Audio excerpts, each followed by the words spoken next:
জান্নাতে প্রবেশ করবেন। সেই জন্য সুবহানাল্লাহ, হ্যাঁ, জান্নাতে প্রবেশ করবেন। দুনিয়াটা হলো ট্রেনিং এর জায়গা। যেমন কোন লোক চাকরি করতেছে 3 মাস 6 মাস 1 বছর ট্রেনিং করার পর তারপরে সে চাকরি স্থলে জয়েন করে, তো সেই রকম ভাবে হযরত আদম, তুমি এতদিন জান্নাতের ট্রেনিং ছিলে, এই জান্নাতে তুমি যেভাবে দেখেছ সেইভাবে দেখে দুনিয়ায় যে তুমি দুনিয়াকে ওইভাবেই আবাদ করো, আর আবাদ করে আবার তোমার সন্তানদেরকে নিয়ে আবার জান্নাতে তুমি প্রবেশ করবে। কুনু মা সাদিকিন, এ সাহিবে ঈমান, তোমরা আল্লাহকে ভয় করো এবং সত্যবাদীর সঙ্গী হও। আজকে মানুষের কাছে বলা হচ্ছে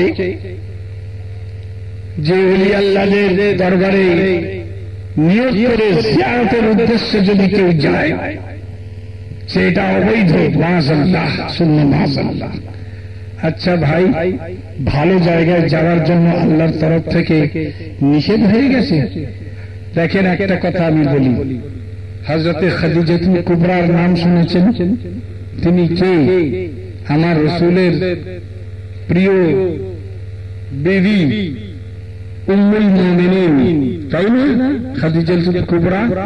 তো তিনি যখন বিশাল হয়ে গেলেন, ইন্তেকাল হয়ে গেলেন, তো যতদিন মক্কায় বা সমাতে ছিলেন ততদিন প্রতিদিন সকাল হলেই ভোর হলেই আমার রাসূল তানার কবর শরীফে জিয়ারত করার জন্য যেতেন, কবর শরীফের জিয়ারত করার জন্য যেতেন। তো মা আয়েশা সিদ্দিকা রাদিয়াল্লাহু তাআলা আনহা বলতেন যে, ইয়া রাসূলুল্লাহ, আপনি এই বৃদ্ধাকে এখনো ভুলতে পারেননি, যার জন্য আপনি প্রতিদিন ওনার মাজার, ওনার কবর জিয়ারত করতে যান? বলার সাথে সাথে আমার রাসূলের চোখ থেকে পানি এসে গেছে। যখন পানি এসে গেছে তখন আয়েশাকে বলছে, আয়েশা, তুমি জানো না, যখন আমার উপর দুর্দিন ছিল, এই ইসলামকে বাড়াবার জন্য যদি কেউ সহযোগিতা করে থাকে তো এই খাদিজাতুল কুবরা সহযোগিতা করেছে। ওর থেকে আমি ইসলামের প্রেরণা পেয়েছি, যার জন্য কবরে জিয়ারত করতে গেলে পরে আমার মন শান্তিতে ভরে যায়।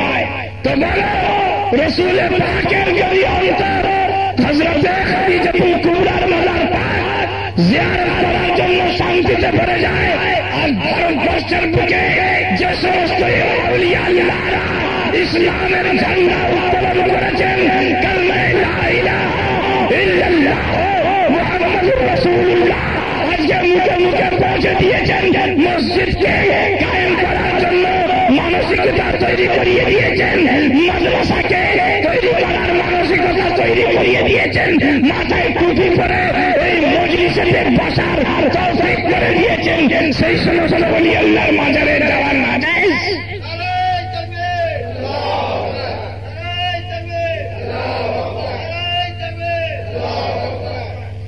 বলুন, আজ হিন্দুস্তানের বুকে যদি খ্বাজা আজমেরি না হতো তো তুমি ইসলামের বলবার কথা কোত্থেকে বলতে?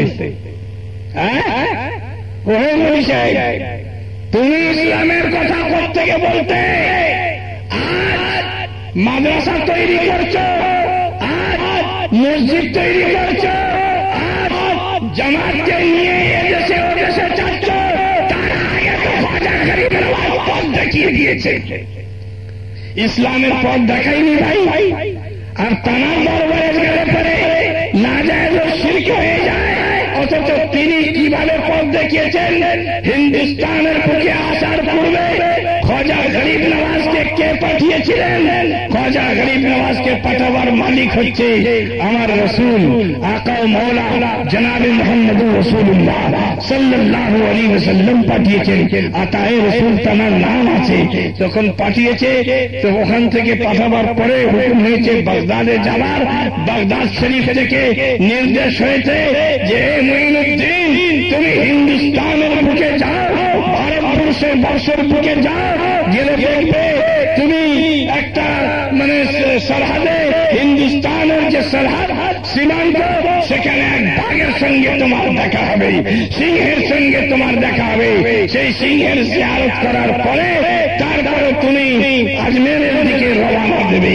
এবারে উনি আসছেন, এসে দেখছেন কি যে এদিকে তাকাচ্ছেন, ওদিকে তাকাচ্ছেন, সামনে তাকাচ্ছেন, পেছনে তাকাচ্ছেন, কিন্তু কোন সিংহ তো দেখতে পাচ্ছেন না। কোথায় সিংহ ভাই? তখন উনি দেখতে পেলেন একজন ওলি আল্লাহর মাজার শরীফ দেখতে পেলেন।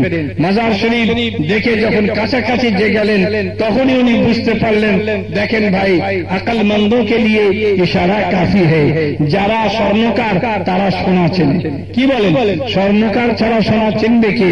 নিজে ওলি আল্লাহ ছিলেন, সেই জন্য তিনি ওলি আল্লাহকে চেনেন। যে যে ডিপার্টমেন্টের মানুষ হয় নিজের ডিপার্টমেন্টের লোককে চেনেন। সেই জন্য আমি একবার হয়েছিল কি, আমি আমার কলকাতায় আমাদের ওইখানে সিগারেট কল আছে, নাম্বার 10 সিগারেট কল, সেখানে 12 রবিউল আউয়াল শরীফের দিনে বিরাট জলসা হয়, বিরাট মাহফিল হয়। ওখানে জামাতে ইসলামীর একজন মাওলানা কারি মুসলিম বলে নাম, তাকেও দাওয়াত করেছে। আর সে উঠে দাঁড়িয়ে বলছে, বক্তব্য রাখতে রাখতে, मैंने अजमेर में जाकर पॉकेट मारों को देखा। কি বলছে জানেন? আমি আজমেরে যে পকেট মারকে দেখেছি, আর বেচারা কিচ্ছু দেখেনি, খালি পকেট মারদেরকে দেখেছে। ব্যাস ও বলে লেকচার টেকচার দিয়ে চলে যাচ্ছে। আমি ওকে বলছি যে আপনি একটু বসে। तो नहीं, हमको दूसरी जगह जाना है, तकरीर करना है, इसलिए हम कहा कि ठीक है आप जाइए, लेकिन मैं आपसे एक बात पूछना चाहता हूँ। बसेन अपनी। तो आपने ये फरमाया कि मैंने अजमेर में जाकर पॉकेट मारों को देखा। আপনি ঠিক বলেছেন যে যে ডিপার্টমেন্টের মানুষ হয় সে নিজের ডিপার্টমেন্টের লোককে চেনে। যে যে ডিপার্টমেন্টের মানুষ হয় তার নিজের ডিপার্টমেন্টের লোককে চেনে। তুমি খালি পকেট মারকে দেখেছো, আর শাহজাহানি মসজিদে মাথায় টুপি দিয়ে নামাজিদেরকে দেখতে পাওনি।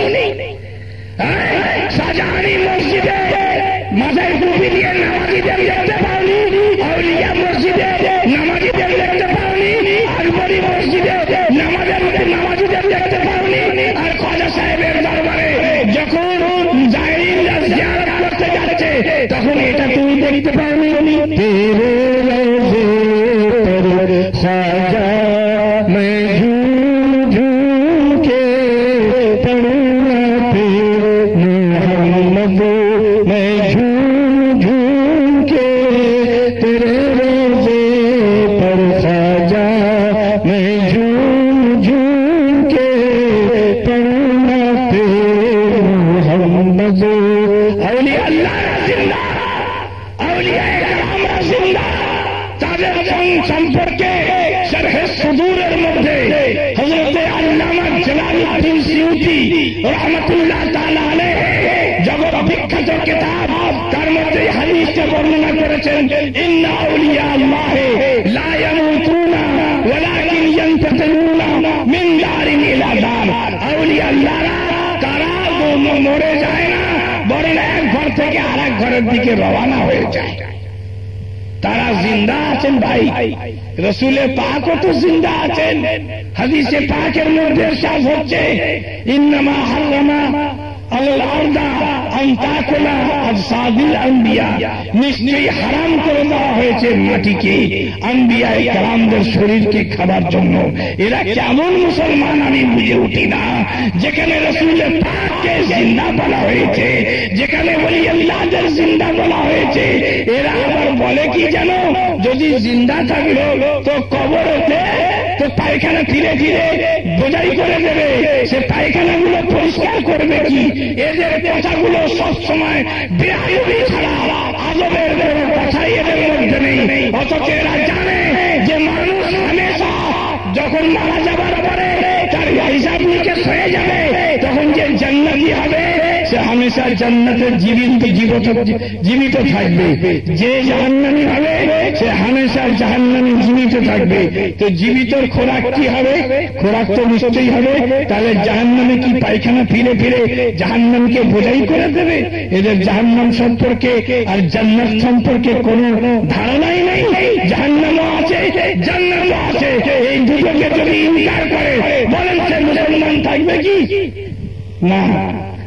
কারণ মুসলমান যদি হও তাহলে জান্নাতকেও মানতে হবে, জাহান্নামকেও মানতে হবে না।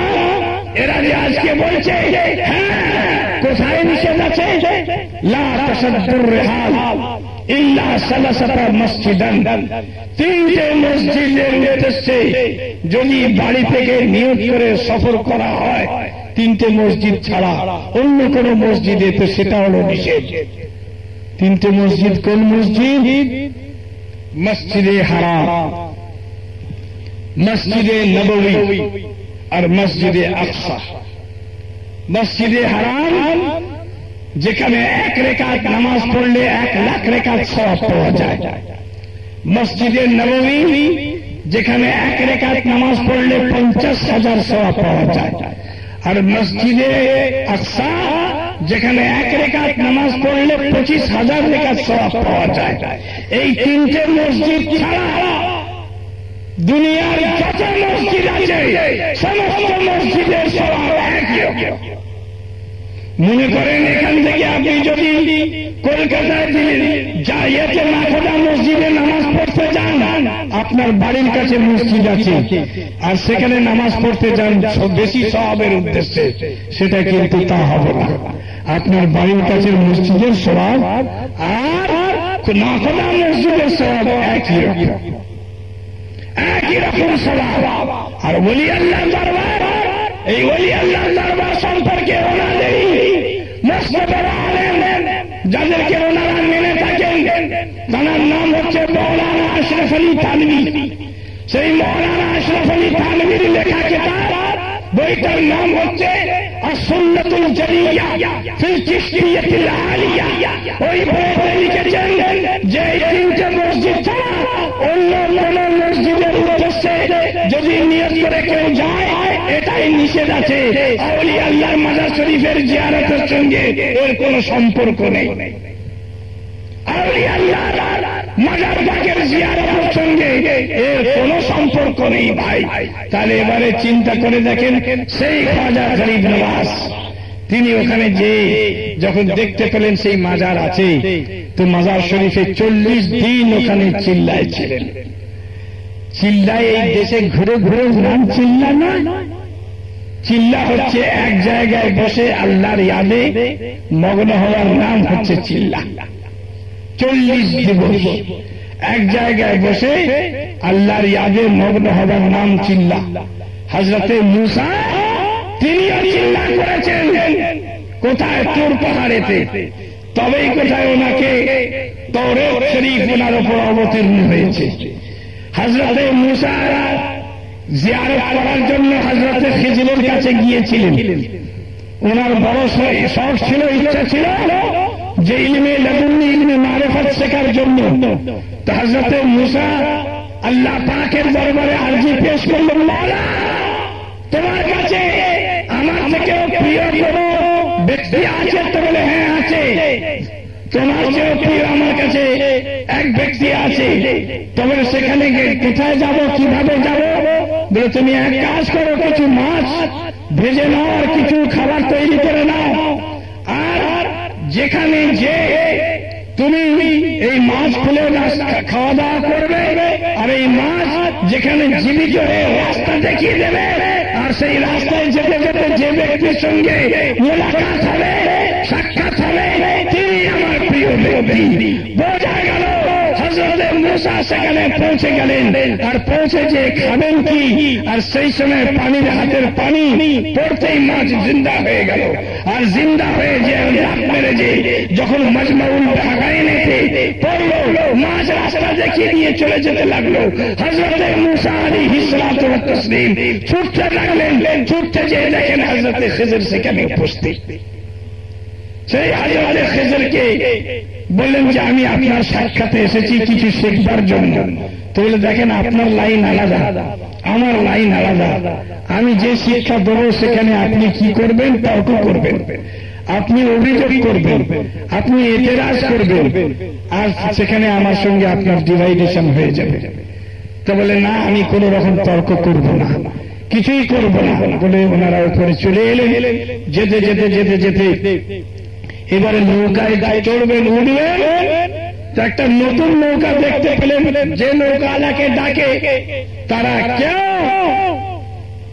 কেউ কি করে? নৌকা নিয়ে আসে না, পয়সা দেবো এ দেবো ও নৌকা কিছুতেই আসে না। কিন্তু সেই নতুন নৌকাটা এলো, আসার পরে ওর উপর চড়লেন দুজনা, চড়ে ওপারে যখন পার হয়ে গেলেন নৌকাটাকে মারলেন এক লাঠি, নৌকাটা ভেঙে দিলেন। যখন ভেঙে দিলেন হযরত মূসা রাগ হয়ে গেল, যে কি এই লোকটা পারও করে দিল, আবার আপনি ভেঙেও দিলেন, উপকার করলে আর তার রেজাল্ট হলো এই। তাহলে ভাই আমি তো বললাম যে আমার রহস্য সম্পর্কে আপনি কিছু বুঝবেন না, তা আমি আমার পথ দেখি, আপনি আপনার পথ দেখেন। তো বলে ঠিক আছে ঠিক আছে, এই পর্যন্তই থাক, আর বলবো না। কিছু দূর যাবার পরে কতগুলো ছেলের দল সেখানে খেলাধুলা করছে। উনি করলেন কি, লাঠিটা নিয়ে একটা ছেলেকে মারলেন এক লাঠি, বাস ছেলেটা ছটপট করে মরে গেল। হুজুর বললেন মূসা আলাইহিস সালাম যে হুজুর এটা কি করলেন, এত বড় অন্যায়, ছেলেটা কোন দোষের দোষী নয়, অথচ লাঠি দিয়ে তাকে মেরে ফেললেন। তাহলে আমি বললাম না যে আমার রহস্য সম্পর্কে আপনি অবগত হতে পারবেন না, আমি আমার পথ দেখছি। তো বলে না ঠিক আছে, থার্ড বারের মতো আপনাকে আমি বলছি, যদি কোনো অসুবিধা হয় আমি আমার রাস্তা দেখবো, আপনি আপনার রাস্তা দেখবেন। কিছু দূর যাবার পরে সেখানকার গ্রামের লোকের কাছে কিছু খাবার টাবার চেয়েছে, দেয়নি। কিছু দূরে যেয়ে দেখছে একটা মাটির দেওয়াল আছে, হেলে পড়ে যাচ্ছে। বলে আসুন ভাই, এই মাটির দেওয়ালটা পানি দিয়ে মাটি দিয়ে ঠিক করে সোজা করে দিন। তাহলে ভালো রে ভালো, এই গ্রামের লোকরা আমাদেরকে কেউ ভালোভাবে চোখে দেখলো না, এক গ্লাস পানি পর্যন্ত খাওয়ালো না, আর এদের আমরা সহযোগিতা করবো। তাহলে আসুন না সহযোগিতা করে দিই। তো সহযোগিতা করার পরে যখন বেরিয়ে আসছে, তো একটা আমি জিজ্ঞেস করবো এবার। মূসা আলাইহিস সালাম বলছেন, তো বলে হ্যাঁ জিজ্ঞেস করো। তো বলে কি এই তিনটে কাজ আপনি কেন করলেন? তো বলে কি রহস্য? তো বলে রহস্য হচ্ছে ওই যে নৌকা, ওই নৌকায় চড়ে যে নৌকাটাকে ভেঙে দিলাম কেন জানেন? এখানকার বাদশা হচ্ছে জালিম, সেই বাদশা এত জালিম, ওর যদি নৌকাটা দেখতে পেরে একদম শেষ করে নিত, তাকে নিয়ে একবার করে বাদশার আন্ডারে রেখে নিত। এ বেচারা গরিব মানুষ, আর কিছুতেই এর রোজগার করার কোনো রাস্তা থাকতো না। তাই আমি ভেঙে দিলাম, ও সারিয়ে নিয়ে পুরাতন হয়ে গেছে নৌকাটা, আর বাদশাও শেষ করে নেবে না, বাদশারা একবার করে নেবে না, তাই আমি এটা করেছি। বলে ওই ছেলেটা কি দোষ করেছে? বলে ওই ছেলেটা কাফের, ওর বাপ হচ্ছে মুমিন, সেই জন্য বড় হয়ে ওর বাপকে হত্যা করবে, তাই আল্লাহর হুকুম হয়েছে ওকে মেরে দেওয়ার জন্য। তাই পরবর্তীকালে আলেমের তরফ থেকে আমি দোয়া চেয়েছি যে ওর পরবর্তী যে সন্তান হবে সেটা মুমিন হবে, মুসলমান হবে, এবং ওর বাপের সম্মান ইজ্জতকে রক্ষা করবে। আর এটা কেন করলেন? বলে এতিমের মাল ওখানে লুকিয়ে ছিল, গোপন ছিল, তারা এখন ছোট শিশু অবস্থায় আছে, যদি পরবর্তীকালে জানতে পারে তো তারা নিজেদের মালগুলোকে উদ্ধার করতে পারবে। কিন্তু এখন যদি দেওয়ালটা পড়ে যায় তো মালগুলো সব কি করবে? এখানকার যারা চিটিংবাজ, যারা বদমাইশ বেচে আছে, সমস্ত মালগুলোকে তুলে নিয়ে তারা হস্তগত করবে, আর এতিমের বাচ্চারা বিপদে পড়ে যাবে। সেই জন্য দেখেন এই রহস্য সম্পর্কে হযরতে মূসা অবগত ছিলেন না, কিন্তু হযরতে খিজর অবগত ছিলেন। খিজর অবগত ছিলেন, এর থেকে তিনটা জিনিস পাওয়া গেল। এক, ওলি আল্লাহর জিয়ারত পাওয়া গেল। আর কি পাওয়া গেল? ওলি আল্লাহর মর্যাদার ক্যাটাগরি পাওয়া গেল, যে সব ওলি আল্লাহর মর্যাদার সমান নয়। আর কি পাওয়া গেল? যে ওলি আল্লাহর দোয়ার বরকতে মরা জিনিস জানতে হয়ে যায়। তার মানে তারা আঙুলের পানি পড়ল তো মারা জীবিত হয়ে গেল। ভাই এরকম কথা আপনারা পড়েননি, বইপত্রে পড়েননি যে মুর্জাকে হুজুর বড় পীর সাহেব জিন্দা করেননি, হুজুর বড় সবাই জিন্দা করেননি? করেছেন কিনা? আল্লাহু আকবার। আর আজকে তারা কি ধরনের হয়ে গেছে যে সায়েন্স যেখানে, বিজ্ঞান যেখানে উন্নতি হয়েছে, আর সেখানে ওলি আল্লাহর কারামাতকে ইনকার করে। এখানে মুসলমানের পরিচয় দেওয়াই আমাদের পক্ষে খুব কঠিন হয়ে গেছে। তাই কোরআন পাক বলছে, ওয়ালিল্লাহিল ইজ্জাতু ওয়া লিরাসূলিহি ওয়া লিল মুমিনিনা ওয়ালাকিন্নাল মুনাফিকিনা লা ইয়ালামুন। ইজ্জত আল্লাহর জন্য, ইজ্জত রাসূলের জন্য, ইজ্জত মুমিন মুসলমানের জন্য। খালি বলে আল্লাহ তাজিম করো, আল্লাহ তাজিম করো, কিন্তু আল্লাহ তো বলছে আল্লাহ তাজিম করলে হবে না, তার রাসূলেরও তাজিম করতে হবে। আল্লাহ তো বলছে খালি আল্লাহ রাসূলের তাজিম করলে হবে না, মুমিনেরও তাজিম করতে হবে। মুমিনকেও তাজিম করতে হবে। তার কারণ যে যার জিনিসের সঙ্গে সম্পর্ক আছে সেই সম্পর্ককে আপনি যদি তাজিম না করেন তো আসল জিনিসের তাজিম হবে না। কোরআনকে আমরা যখন পড়াশোনা করি ভাই, তো কোরআন তো আল্লাহর কালাম, কিন্তু পড়তে গেলে কি করি? উযু করি, তাই না? ওযু করার পর আমরা মলাট লাগানো সেই পিচবোর্ডকে চুম্বন করি, তাই না? চুম্বন করে তবে আমরা বিসমিল্লাহ বলে খুলি, আদবের সঙ্গে বুকে লাগাই। বলুন তো লাগালেন কাকে বুকে? আল্লাহর কালামকে তো লাগানো। আল্লাহর কালামের সঙ্গে কাগজের সম্পর্ক, কাগজের সঙ্গে হরফের সম্পর্ক, হরফের সঙ্গে মলাটের সম্পর্ক, তবে কোথায় কোরআনের সম্পর্ক, তাই না? এই সম্পর্ক হওয়ার পরিপ্রেক্ষিতে এর তাজিম করা হয়েছে, এর ইজ্জত করা হয়েছে। ইট তো কারখানায় তৈরি হয়, ইট তো কারখানায় তৈরি হয়।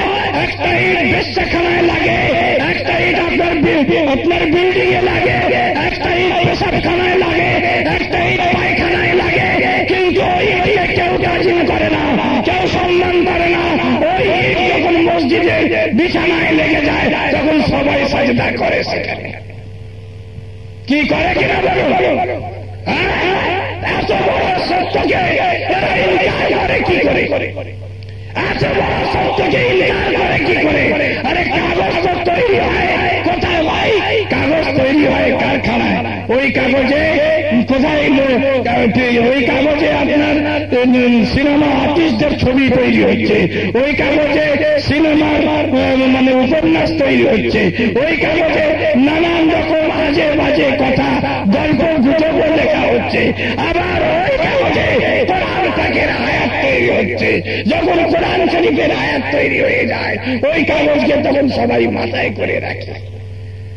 তাহলে এবারে বলো, যদি মাথায় করে রাখা যায় তো মানুষের মধ্যে এরকম আছে, যদি কোনো মানুষ মদে ডুবে থাকে, কোন মানুষ যদি দাড়িতে ডুবে থাকে, গাঁজায় ডুবে থাকে, তার কেউ তাজিম করে না, তার কেউ সম্মান করে না, তার কেউ তাজিম করে না।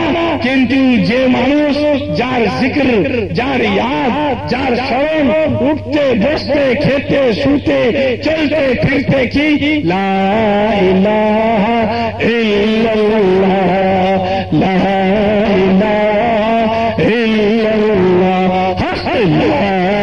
লা ইলাহা ইল্লাল্লাহ, লা ইলাহা ইল্লাল্লাহ, আমান্না বিরাসূলিল্লাহ, লা ইলাহা ইল্লাল্লাহ, লা ইলাহা ইল্লাল্লাহ, লা ইলাহা ইল্লাল্লাহ, আমান্না বিরাসূলিল্লাহ।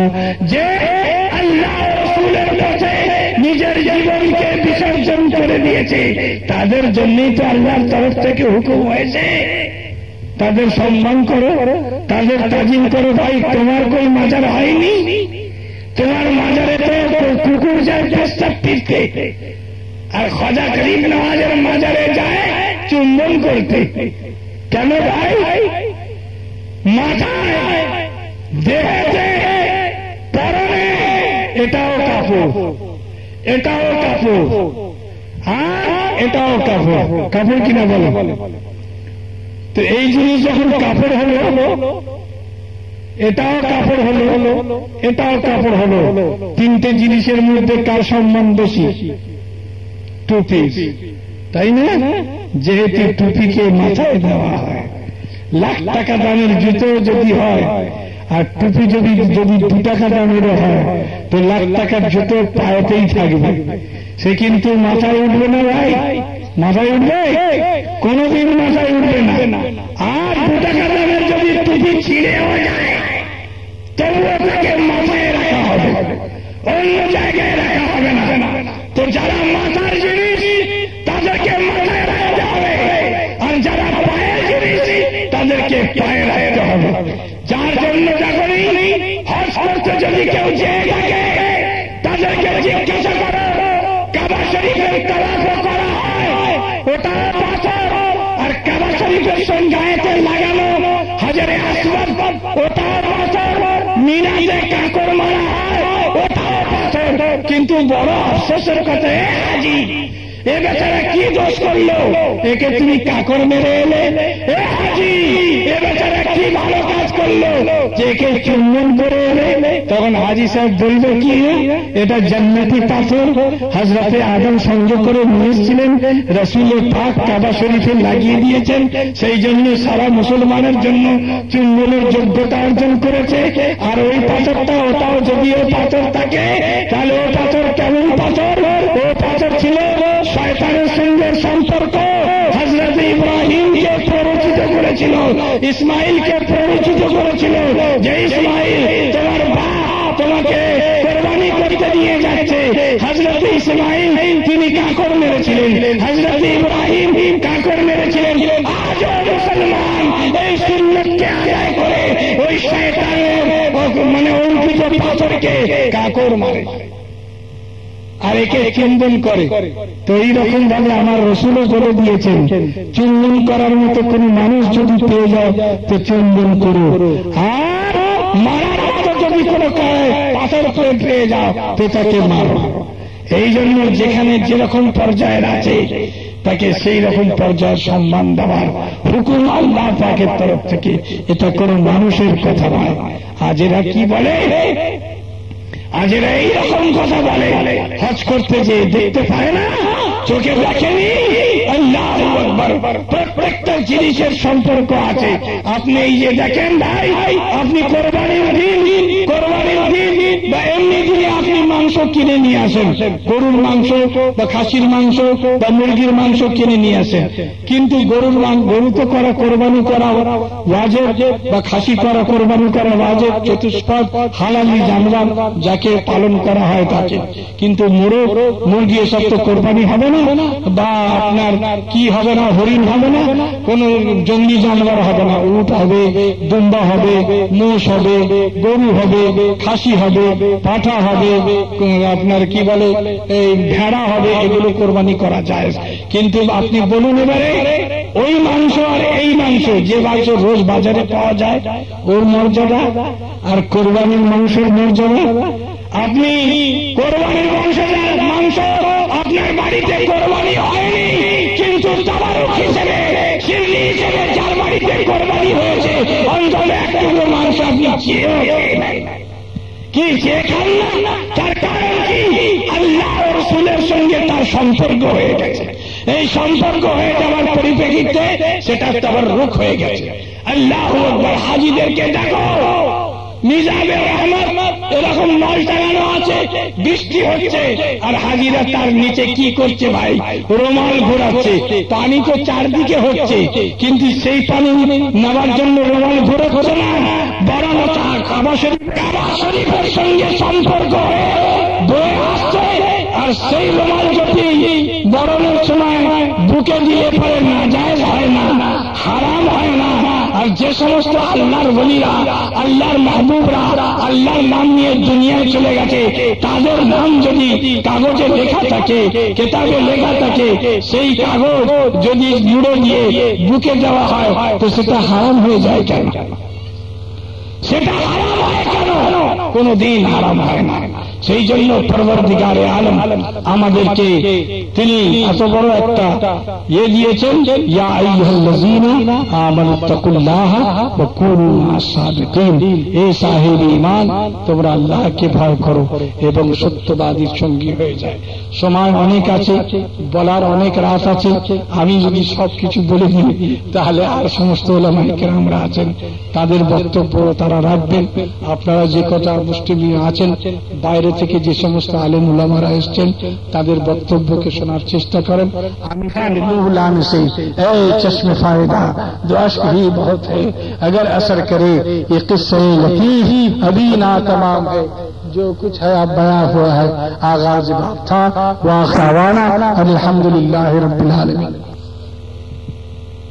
नूरेर दोलाए दूने नूरेर पालकी चोड़े দেখো নূর এসেছে, দেখো নূর এসেছে, মা আমিনার কুঞ্জে উজালা করেছে।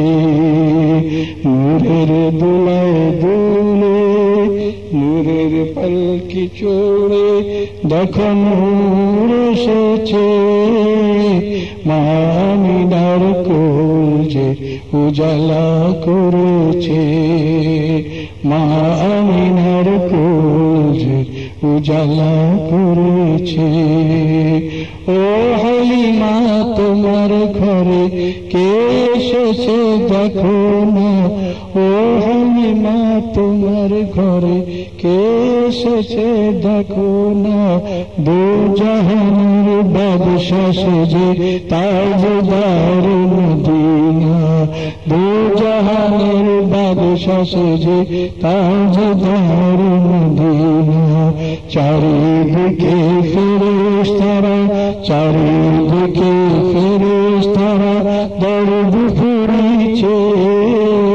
মা আমিনার কোল যে উজালা করেছে। মা আমিনার কোল যে উজালা করেছে। নূরের দোলায় দুলে নূরের পালকি চড়ে দেখো নূর এসেছে। মা আমিনার কোল যে उजाला करेছে। आप सुन रहे हैं JSK सीरीज की इस्लामी आवाज।